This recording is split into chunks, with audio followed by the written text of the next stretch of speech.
Bonjour et bonne année 2015. Fait plaisir de partager avec vous un petit message sur le laisser agir que j'appellerais même l'immobilisme ou se laisser glisser. Nous avons parlé beaucoup de l'unité avec notre essence, de devenir un avec notre essence, de choisir de demeurer en unité essentielle pendant que nous vivions quelque chose de compliqué, quelque chose de moins agréable, au lieu de vouloir arranger, perfectionner la situation, simplement la laisser être et choisir l'unité essentielle dans cette situation-là.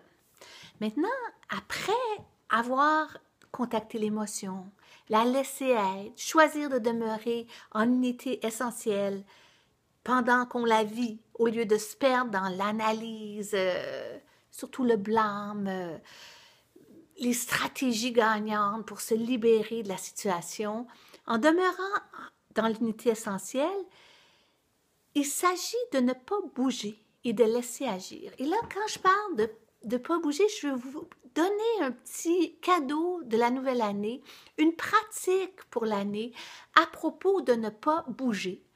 Imaginez-vous dans votre lit le matin ou confortablement installé dans une chaise. Et là, vous allez fermer les yeux, fermer la bouche, fermer les oreilles, comme vous allez arrêter de bouger quoi que ce soit. Et vous allez penser à une situation qui est peut-être conflictuelle pour vous. Et là, vous demandez de demeurer unis à votre essence et vous ne faites plus rien. Vous ne bougez plus. Vous allez arrêter d'ouvrir la situation pour la rendre meilleure ou voir qu'est-ce qu'il y a là ou qu'est-ce que j'ai pas compris ou qu'est-ce que je devrais maintenant travailler. Quand les clients me disent « Ah, maintenant je travaille telle et telle chose, j'ai vécu telle chose et ça permet de travailler une émotion. » Arrêtons de travailler en 2015. Arrêtons de rectifier. Restons unis à notre essence pour laisser agir. Mais pour savoir laisser agir, il faut se pratiquer dans des moments calmes. Alors, ma pratique que je vous suggère, une fois que l'émotion est bien identifiée, là, on ne s'en va pas d'abord en abnégation de ce qui se passe. Restons authentiques, ressentons, permettons-nous d'être inconfortables physiquement, émotionnellement, mentalement ou spirituellement. Et là, ne faisons plus rien. Donnons-nous 10 minutes pour ne pas bouger, pour ne pas régler. Et là, vous allez voir, vous vous installez comme ça en silence et vous faites rien. L'intention est émise, vous voulez demeurer dans... Vous voulez être uni à votre essence, mais vous n'avez rien à faire. Ça s'appelle bien être uni à son essence. Et là, quand une pensée vient, ne dites même pas « Ah, c'est une pensée, il ne faut pas la suivre ».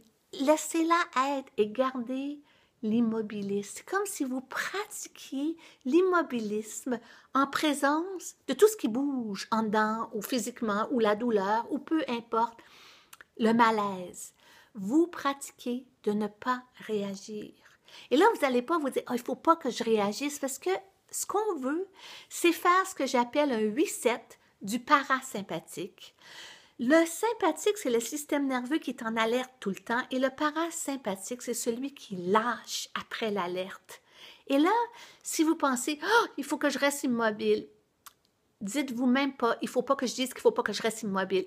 Vous continuez de ne pas bouger quand cette pensée vient. Vous laissez tout venir et vous ne faites rien. Et là, quand, mettons, vous êtes dans une situation plus difficile, vous êtes au travail et là, vous avez des confrères ou consoeurs qui vous irritent, vous allez savoir, vous allez avoir développé le réflexe de ne rien faire et de rester uni à son essence. Donc, ce que je vous propose, c'est, dans cette nouvelle année, c'est de faire cet exercice-là dans un moment où vous êtes seul pour apprendre à ne pas bouger.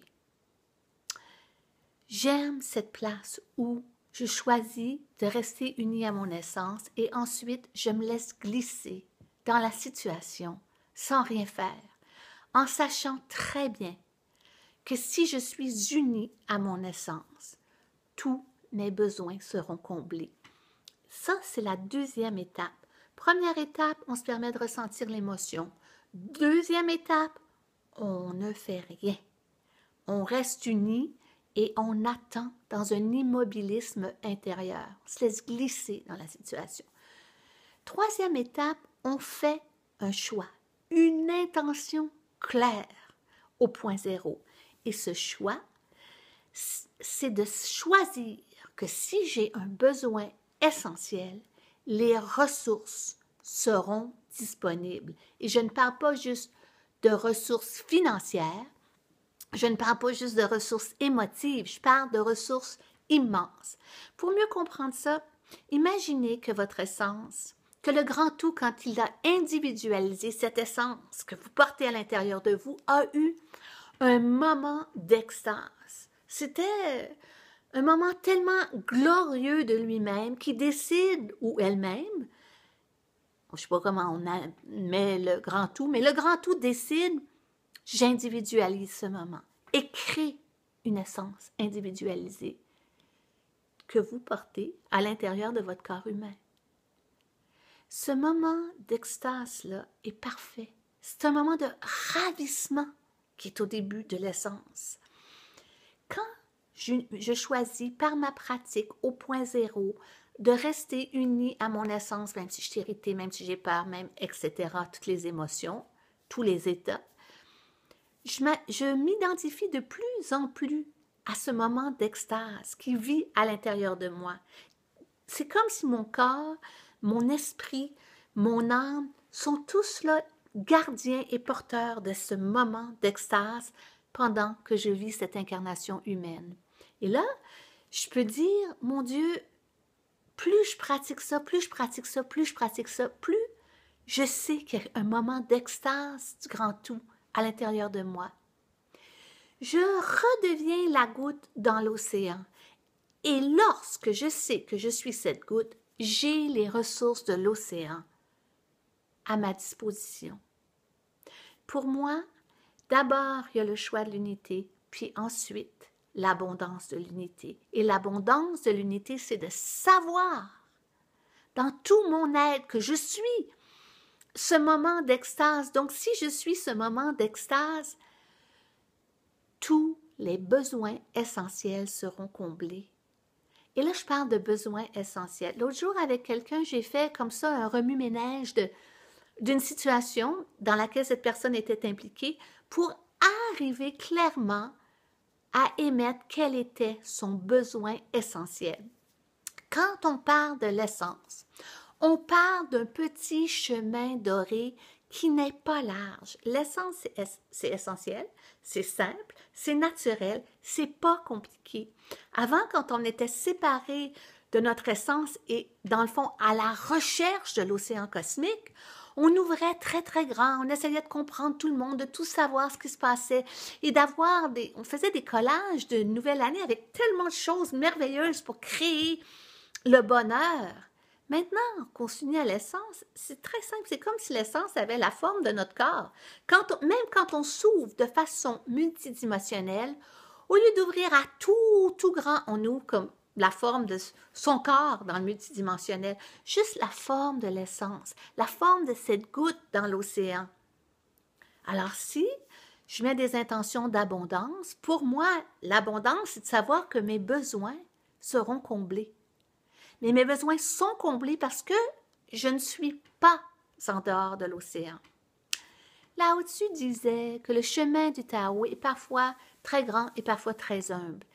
Et là, il écrivait « Comment puis-je savoir ça? Parce que je suis le Tao. » Si je suis essence et que je conçois que qui je suis vraiment, c'est pas ce que je fais, c'est pas ce que je dis, c'est pas ce que j'accomplis, c'est cette essence, cette extase du grand tout qui demeure dans cette vie-ci, dans toutes mes vies. Je suis l'expression juste de cette essence. Et quand j'ai un besoin, je me demande qu'est-ce que j'ai de besoin? Quel est le besoin qui est nécessaire pour que cette essence puisse se déployer dans l'incarnation humaine? Vous savez, dans la phrase, là, je ne sais pas si vous avez déjà entendu cette phrase, est-ce que je suis un être humain qui essaie d'avoir une expérience spirituelle où je sais que je suis un être spirituel en train d'avoir une expérience humaine. Si je sais que je suis un être humain en train d'avoir une expérience humaine, je suis en train d'avoir une expérience humaine. Je suis l'essence incarnée dans un corps humain. J'ai le droit d'avoir des besoins humains. J'ai le droit de demander de la solidité, de la sécurité, un sentiment d'appartenance, des émotions authentiquement humaines. Alors, mes besoins, c'est pas d'avoir 4 autos, 18 bijoux. Ça, c'est vouloir quelque chose. Et quand je veux, derrière ça, il y a tout le manque. Et là, c'est large. Tandis que le chemin de l'essence est un petit chemin doré qui n'est pas large, il est plutôt étroit. C'est un chemin sur lequel chacun de mes pieds peut constamment se mettre dessus. C'est le chemin monte à haut. Et là, sur ce chemin, mes besoins seront comblés, mes besoins essentiels. C'est sûr que lorsque le mental s'agite et que j'ai peur du futur, ou que j'ai peur d'être malade, ou que j'ai peur d'un manque quelconque, c'est dans ces moments-là, dans l'agitation du mental, que je reviens à l'immobilisme. Je reste là sans bouger, unie à mon essence. Il faut pratiquer cette idée de l'immobilisme pendant que vous allez peut-être avoir l'impression que votre chemin se rétrécit présentement, que vous vivez des coupures. Laissez-vous glisser sur votre chemin. Une fois que vous savez que vous avez choisi l'essence, ne changez pas de direction. Laissez-vous glisser sur ce chemin, sans rien faire, sans rien forcer, en sachant complètement que lorsque je choisis l'unité, il se passe toujours quelque chose. Il va se passer quelque chose. Dans les moments d'anxiété, cet immobilisme va vraiment vous aider tellement à rester proche de vous-même et de votre essence. Je vous souhaite en cette année 2015, cette année où on va vivre enfin la fin de ces grands carrés d'astrologie, cette tempête, là, cette résistance là, dans le grand carré Pluton-Uranus que nous vivons depuis 2012 se termine au mois de mars cette année. C'est une année qui va s'alléger, où le ciel va s'alléger. Je ne sais pas comment ça va s'alléger dans votre vie, mais je sais que si vous choisissez, que si vous avez un besoin essentiel, vous choisissez de croire que les ressources seront disponibles, même si vous avez peur, et que vous sachiez laisser venir dans un immobilisme interne, vous allez traverser ce changement d'âge avec facilité, tranquillité, paix de l'esprit et régénération. Nous passons trop de temps en alerte. Et là, je vous invite à observer comment, au nom de la spiritualité, de la croissance personnelle, pour en savoir plus, on se met constamment en alerte, au lieu d'être dans l'essence et de laisser agir. Alors, je vous laisse sur ce mot